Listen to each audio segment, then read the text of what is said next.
ஸ்ரீமதே ராமானுஜாய நமஹ. நம்ம இப்ப பார்த்துட்டு இருக்கிறது குப்தர் காட்.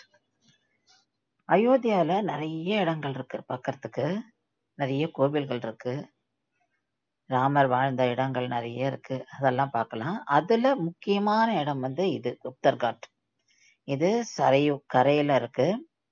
அயோத்தியாலேருந்து கொஞ்சம் தூரம் நம்ம டிராவல் பண்ணி போகணும். இந்த இடத்துக்கு போனாலே நம்ம ஒரு அலாதியான ஒரு அமைதி நம்ம ரியலைஸ் பண்ணுவோம்.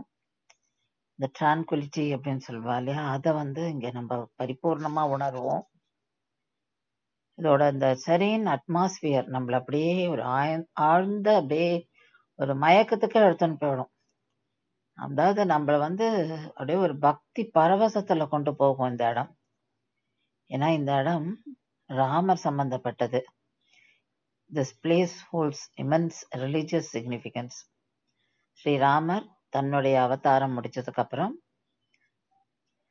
சரையு ரிவர்ல போய் மறைஞ்சு போயிடுறார். அங்க ரிவர்ல இறங்குறார். இறங்கிட்டு தன்னுடைய இருப்பிடமான ஸ்ரீவைகுண்டத்துக்கு போயிடுறார். அதாவது இங்கதான் அவர் ஜலசமாதி அடைஞ்சார் அப்படின்னு சொல்லப்படுறது. ஆனால் இந்த இடம் ரொம்ப புண்ணியம். அதோட அவர் தான் போகும்போது இங்க வாழ்ந்த எல்லா ஜீவராசிகளுக்குமே மோட்ச பதவி கொடுத்தாராம். தன்னோடையே கூட்டிட்டு போயிட்டாராம். ஆனால் நமக்கும் இந்த இடத்துக்கு போச்சு பெருமாள் நமக்கும் மோட்சம் கொடுக்க மாட்டாரா அப்படின்ற ஒரு ஏக்கம் வரும். கண்ணில் அப்படியே ஜலம் வரும்.